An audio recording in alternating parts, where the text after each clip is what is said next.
Bayangkan seorang gadis muda yang dipaksa menikah dengan pria tua demi menutup hutang keluarganya. Di sore hari yang cerah, ia memilih kabur dan meminta tolong pada seorang pria asing. Tak disangka, pria itu ternyata seorang CEO dingin yang justru jatuh cinta padanya. Dan inilah kisahnya. Sore itu langit berwarna jingga keemasan, burung-burung terbang rendah, dan jalanan ramai oleh orang-orang yang pulang dari pekerjaan maupun sekolah. Arya berdiri di balkon rumahnya, memandangi gaun putih yang sudah tergantung di kursi. Besok ia akan menikah, tetapi hatinya tidak merasakan kebahagiaan sama sekali. Sebaliknya, dadanya terasa sesak, seperti ada beban berat menghimpit. Ayahnya yang terlilit utang besar memaksanya untuk menikah dengan seorang pria berusia hampir 50 tahun bernama Tuan Victor. Pria itu kaya raya, berpengaruh, tetapi terkenal kasar dan dingin. Baginya, Arya hanya alat untuk membayar hutang keluarga. Arya yang baru berusia 22 tahun tak pernah membayangkan hidupnya akan hancur sedemikian cepat.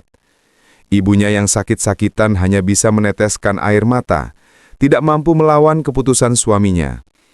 Arya menatap langit sore, matanya berkaca-kaca. Apa aku harus benar-benar menyerahkan hidupku untuk pria yang bahkan tidak kucintai? Bisiknya pelan. Keberanian muncul tiba-tiba. Ia meraih tas kecil, memasukkan sedikit uang dan ponsel, lalu keluar rumah dengan langkah cepat. Udara sore yang hangat menyambutnya, sinar mentari yang hampir tenggelam menyinari wajahnya. Ia berjalan cepat melewati trotoar, menunduk agar tidak ada yang mengenalinya. Yang ada di kepalanya hanya satu, lari sejauh mungkin sebelum hari pernikahan terkutuk itu tiba. Arya berhenti di dekat halte. Orang-orang sedang menunggu bus. Beberapa anak muda bercanda. Ada pula seorang ibu menggendong anak. Arya menunduk, jantungnya berdegup keras. Ia tidak tahu harus pergi kemana. Yang penting ia menjauh. Namun tiba-tiba sebuah mobil hitam berhenti tidak jauh darinya. Pintu jendela diturunkan, menampakkan seorang pria muda dengan wajah tampan tegas. Rambutnya tersisir rapi, setelan jas sederhana tapi mahal tersemat di tubuh tinggi tegapnya. Sorot matanya tajam tapi tenang. Kau terlihat gelisah. Ada masalah? Tanyanya dengan suara dalam. Arya terperangah. Ia menunduk, ragu. Namun perasaan terdesak membuatnya berani berkata, "Tolong, aku butuh bantuan. Aku tidak bisa pulang ke rumah sekarang." Pria itu mengerutkan kening. Ia sejenak menatap Arya lalu membuka pintu. Masuk. Arya menelan ludah, tetapi akhirnya menurut. Aroma maskulin langsung memenuhi mobil. Kursi empuk membuat tubuhnya yang lelah sedikit rileks. Pria itu melajukan mobil perlahan. "Namaku Adrian," ucapnya tanpa menoleh. "Aku Arya," jawabnya pelan. Adrian melirik sebentar. "Kenapa kau kabur?" Pertanyaan itu membuat Arya menggenggam erat tas kecilnya. Ia sempat ingin berbohong, tetapi akhirnya air matanya jatuh. "Ayahku menjodohkanku dengan pria tua. Besok pernikahannya. Aku tidak mau." Suaranya bergetar penuh ketakutan. Adrian terdiam lama. Hanya suara mesin mobil yang terdengar. Namun akhirnya ia berkata, "Jadi kau memilih kabur. Itu keputusan berani." Arya bingung menatapnya. "Aku tidak tahu kemana harus pergi," lirihnya.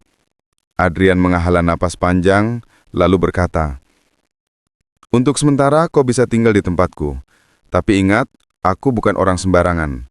Jika kau masuk ke dalam hidupku, mungkin kau tidak bisa kembali dengan mudah." Arya tertegun, namun ia merasa tidak punya pilihan lain. "Aku siap," katanya akhirnya. Adrian melajukan mobil menuju apartemen mewah yang berdiri menjulang. Dari jendela ia bisa melihat langit sore mulai berubah keemasan, dan ia merasa langkahnya akan benar-benar mengubah hidupnya. Hari-hari berikutnya, Arya mulai mengetahui siapa Adrian sebenarnya. Ia seorang CEO muda yang memimpin perusahaan besar. Namanya dikenal banyak orang sebagai pria dingin, cerdas, dan tidak pernah terlihat dekat dengan wanita. Banyak yang segan padanya. Arya terkejut. Orang asing yang ia mintai tolong ternyata salah satu pria paling berpengaruh. Namun entah mengapa, ia justru membiarkan Arya tinggal di apartemennya. Pagi cerah yang baru, Arya menyiapkan sarapan ketir di dapur. Adrian keluar dari kamarnya dengan kemeja putih, menetapnya sekilas. "Kau tidak perlu melakukan itu," katanya singkat. Arya menunduk. "Aku tidak enak hanya menumpang." Adrian duduk, memperhatikan gadis itu yang berusaha sibuk. Dalam diam, ia merasa ada sesuatu yang berbeda. Sejak pertama kali melihat tatapan mata Arya di halte, ada rasa yang sulit ia abaikan. Konflik semakin besar ketika keluarga Arya mengetahui keberadaannya. Ayahnya datang bersama Tuan Victor. Mereka mengetuk pintu apartemen Adrian dengan wajah marah. Arya bersembunyi gemetar, tetapi Adrian melangkah ke depan pintu dengan tatapan dingin. "Mulai hari ini, Arya adalah tunanganku. Jika kalian berani mengganggunya lagi, kalian akan berurusan denganku." Suaranya tegas dan berwibawa. Ayah Arya terdiam, begitu pula Tuan Victor. Mereka tahu siapa Adrian. Tak seorang pun berani melawan kekuasaan seorang CEO yang bahkan lebih kaya daripada Victor. Arya terperangah, wajahnya memerah. Ia tidak menyangka Adrian akan berkata sejauh itu. Namun tatapan Adrian padanya membuatnya merasa aman untuk pertama kalinya. Sejak saat itu, gosip mulai beredar. Karyawan di kantor Adrian berbisik-bisik. Beberapa wanita yang dulu mengincarnya merasa tersinggung. Arya harus menghadapi tatapan iri dan sinis. Namun yang lebih berat adalah rasa bersalah kepada keluarganya yang kini membencinya karena menolak pernikahan. Malam-malam ia menangis diam-diam di kamar tamu. Tetapi setiap kali Adrian melihatnya murung, ia selalu berkata singkat, "Jangan menundukkan kepala. Kau sudah memilih jalanmu, dan aku ada di sini." Hari-hari terasa penuh cepukan. Adrian yang terkenal dingin tiba-tiba menunjukkan sisi lembut hanya pada Arya. Saat sore di taman dekat apartemen, mereka duduk bersama di bangku. Langit berwarna oranye keemasan. Arya bercerita tentang mimpinya yang terkubur karena pernikahan paksa. Adrian mendengarkan tanpa menyela, sesuatu yang jarang ia lakukan. Lalu ia berkata, "Jika kau masih ingin mengejar mimpimu, lakukan. Aku akan menjagamu." Namun tidak semua berjalan mulus.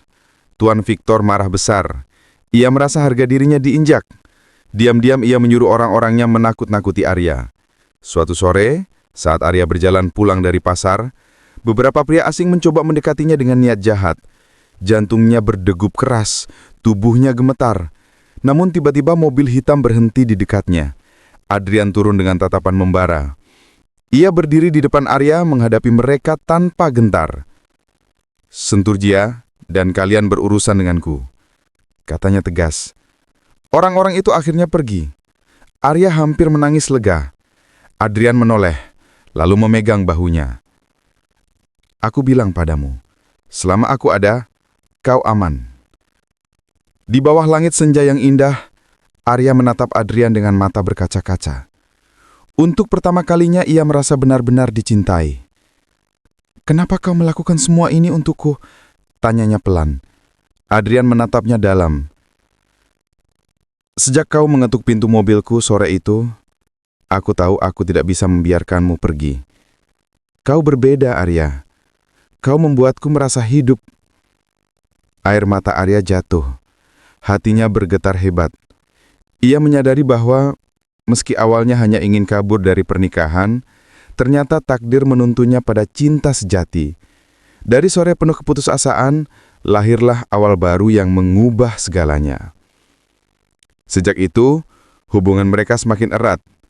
Arya belajar menghadapi dunia baru di sisi Adrian. Ia belajar berdiri tegak meski dihina. Ia belajar mengejar mimpi yang sempat hilang. Dan ia belajar menerima cinta yang hadir tanpa disangka. Sementara Adrian, pria dingin yang tak pernah membuka hati, kini menemukan arti rumah dalam diri seorang gadis yang dulu hanya meminta tolong di halte pada sore yang cerah. Dan begitulah kisah mereka menjadi perjalanan panjang yang penuh perjuangan. Dari kaburnya seorang gadis muda dari pernikahan paksa, hingga pertemunya dengan pria asing yang ternyata CEO besar, lalu berakhir dengan tumbuhnya cinta yang murni dan kuat. Semua berawal dari sore itu. Sore di mana cahaya jingga langit mengiringi langkah Arya menuju kebebasan dan cinta sejati.